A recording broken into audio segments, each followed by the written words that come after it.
Good morning all of you. कैसे हैं आप सभी? बेटा आज हम नन्हा फनकार पार्ट 4 पढ़ेंगे। ठीक है, तो सबसे पहले बात करते हैं कि इसका टाइटल क्या है। नन्हा फनकार, यानी नन्हा मतलब क्या होता है? छोटा, और फनकार मतलब कलाकार। आज की डेट डाल लेंगे फटाफट से सभी।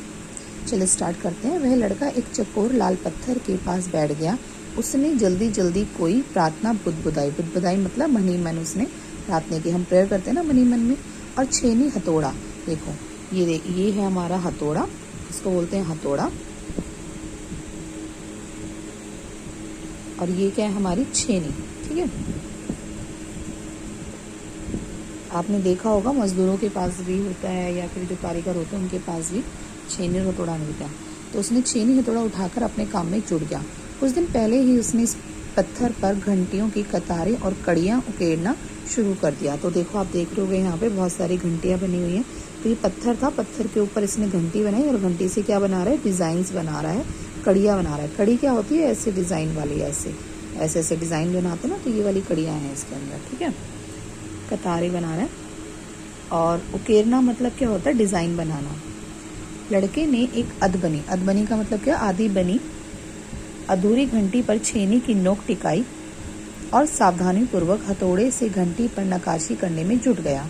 नक्काशी करने में मतलब यानी कि डिजाइन बनाने में वो जुट गया। हथौड़े के वार से पत्थर पे जो कटाव उभरता, उससे पत्थर की किरचे, यानी जो छोटे छोटे टुकड़े नहीं होते, छोटे छोटे टुकड़े से होते हैं, वो एकदम से उछल जाते हैं। जैसे हम पत्थर पे मारे चोट, और एकदम से उसमें से छोटे छोटे जो कण होते हैं वो उछल जाते हैं। तो किरचे छितराने, यानी छोटे टुकड़े जो है उछलते हुए गिर गए। ठीक है, जाती, और वह आंखें सिकोड़ लेता। आंखें एकदम से ऐसे ना बंद सी कर लेता वो। क्यों? क्योंकि वो जो कण है वो आंखों में ना चले जाए। किसके? पत्थर के। साथ ही धीमी धीमी आवाज में कुछ गुनगुनाने भी लगता। उसके चारों ओर दूसरे संगतराज। संगतराज क्या होते हैं? जो पत्थर तराशने वाले लोग होते हैं। ठीक है, जो दूसरे संगतराज थे भी अपने अपने काम में डूबे हुए थे। सभी अपना अपना काम करते। केशव 10 साल का था। देखो आप ही के लोगों की एज का है वो, और अभी काम सीख ही रहा था। पिता के एक बार करके दिखाने पर वह सीधी लकीरों वाले और घुमावदार डिजाइन, यानी घूमे हुए जो डिजाइन होते हैं वो पत्थर पे उकेर सकता था। उकेरना मतलब क्या होता है? बना सकता था। अब तक उसने नक्काशी यानी डिजाइन जो है ना का जो भी काम सीखा था, उसे इन घंटियों को बनाना सबसे ज्यादा मुश्किल था। केशव जानता था कि एक दिन वह ऐसा जरूर आएगा कि जब वह बहुत बारीक जालियां, महीन नफीस, बहुत ही छोटे छोटे, मतलब बहुत ही बारीक जो काम होता है ना, वो बेल बूटे, कमल के फूल लहराते हुए सांप, ऐसे सांप बनाएगा, ऐसे सांप है ना। और खिलाकर चलते हुए घोड़े, यानी एकदम जैसे ना घमंड में जैसे चल रहे हैं, शान से जो चल रहे हैं, गर्व से जो चल रहे हैं घोड़े, ऐसे। तो ये सब जो है पत्थर पर उकेर पाएगा, यानी उस पर डिजाइन बना पाएगा। ठीक उसी तरह जैसे उसके पिता बनाते हैं। कई साल पहले जब वह पैदा भी नहीं हुआ था, तो उसके माता पिता गुजरात से आगरा आके बस गए। और बादशाह अकबर उस वक्त कौन थे? बादशाह अकबर। ठीक है, उस वक्त आगरे का किला बनवा रहे थे। कहाँ का किला बनवा रहे थे? आगरे का। और केशव के पिता को यही काम मिल गया। तो यानी पहले जो उसके पिता थे वो कहाँ रहते थे? माता पिता गुजरात रहते थे, और गुजरात से वो कहाँ आ गए थे? आगरा आ गए थे। केशव का जन्म भी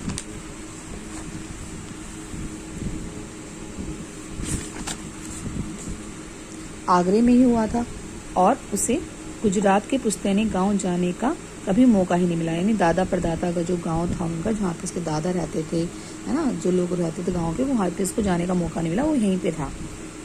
आगरे की गलियां और अब सीकरी, बस यही उसका घर था। चारों ओर, सीकरी मतलब क्या? प्लेस है आगरे के पास ही।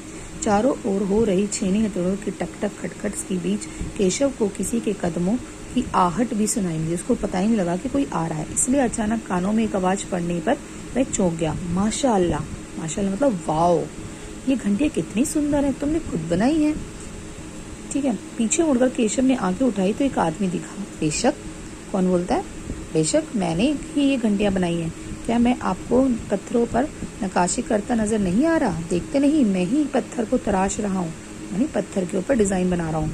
केशव ने बड़ी तल्खी से जवाब दिया, बहुत ही अजीब तरीके से जवाब दिया, एकदम रूखेपन से, कटुता से जवाब दिया। दिखता तो है, पर तुम इतने छोटे हो ना। फिर आदमी हंसते हुए बोला, मैं 10 साल का हूँ। वो कहता अच्छा, कहता वो कह रहा है ना कि तुम 10 साल के हो, मतलब तुमने छोटे लग रहे हो। कह रहा नहीं मैं 10 साल का हूँ, मैं बड़ा हो गया हूँ। 10? अच्छा। वह आदमी पास पड़े पत्थर पे बैठते हुए बोला, तब तो काफी बड़े हो। मैंने भी 13 साल की उम्र में एक लड़ाई में हिस्सा लिया था। यानी कि जो आदमी है उसने भी 13 साल की उम्र में क्या लिया था, हिस्सा लिया था। अब केशव उस आदमी को अच्छी तरह से देख पा रहा था क्योंकि वो सामने बैठ गया था। उसकी उम्र रही होगी कोई 30 से ऊपर, यानी 30+ था वो, है ना। कद मंझोला, कंधोला मतलब क्या होता है, बीच का, ना बहुत लंबा और ना बहुत छोटा, बीच का था। उसने सफ़ेद अंगरखा, अंगरखा क्या होता है, लंबी मर्दाना पोशाक, जैसे वाइट रंग का कुर्ता सा पहन रखा था उसने। ये देखो, कुर्ता होना था लंबा सा कुर्ता, जो पहले राजा महाराजा लंबे लंबे कुर्ते पहनते, उसको क्या बोलते हैं, अंगरखा। और पजामा पहने हुए था। उसके लंबे बाल गहरे लाल रंग की पगड़ी में अच्छी तरह से ढके हुए थे। देखो, लाल रंग की उसने पगड़ी पहनी हुई है और ये जो बाल थे वो ढके हुए थे उसके, ठीक है। लगता है कोई बड़ा आदमी है। केशव ने उस आदमी के गले में पड़ी बड़ी बड़ी मोतियों की माला और उंगलियों में अंगूठियों को देखते हुए सोचा। कैसे पता लगा कि उसके गले में बहुत सारी माला थी और अंगूठियाँ थी, इसलिए उसको लगा कि वो बहुत बड़ा आदमी है। तीखी नाक, बड़ी बड़ी आंखें, होठों को ढकते हुए नीचे की तरफ आती घनी मूछें। केशव उस आदमी का व्यक्तित्व, यानी उसकी जो पर्सनैलिटी है, उसको चेकअप कर रहा था, यानी देख ही रहा था, मुआयना कर रहा था कि तभी उस आदमी ने एक नक्काशी की तरफ इशारा करते हुए कहा कि इस लड़ी में अभी काफ़ी काम बाकी है। इससे पहले कि केशव कोई जवाब देता, उसने कि किसी के तेजी से दौड़कर आने की आवाज़ सुनी।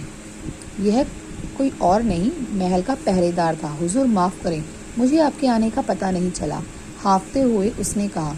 फिर वह मुड़कर भौचक से खड़े केशव को घूरते हुए बोला। भौचक मतलब एकदम हैरान से, क्यों? क्योंकि उसको तो लगा कोई नॉर्मल आदमी है, मतलब कोई बड़ा आदमी होगा, पर जब पहरेदार आया उसने बोला जी हुजूर माफ़ करें, तो एकदम से वो डर गया, हैरान हो गया कि क्या बात है। तो बोला बेवकूफ़ खड़ा हो। पहरेदार कहता है बेवकूफ़ खड़ा हो, हुजूर आला के सामने बैठने की ज़रूरत कैसे की तूने? झुककर सलाम करेंगे, क्यों? वो तो बैठा हो अपना काम कर रहा था। तो वो कहता है तुम बैठे क्यों? पहरेदार कहता है बैठे क्यों, खड़े हो। हुजूर आला यानी कि जो हमारे जो राजा साहब हैं उनके सामने तुम्हें बैठने की इजाज़त कैसे हुई, तुम कैसे बैठ गए? अब केशव का मादा ठनका, मादा ठनका मतलब उसको एकदम से स्ट्राइक हुआ एकदम से दिमाग में कि क्या बात है, उसे कुछ कुछ समझ में आ रहा था।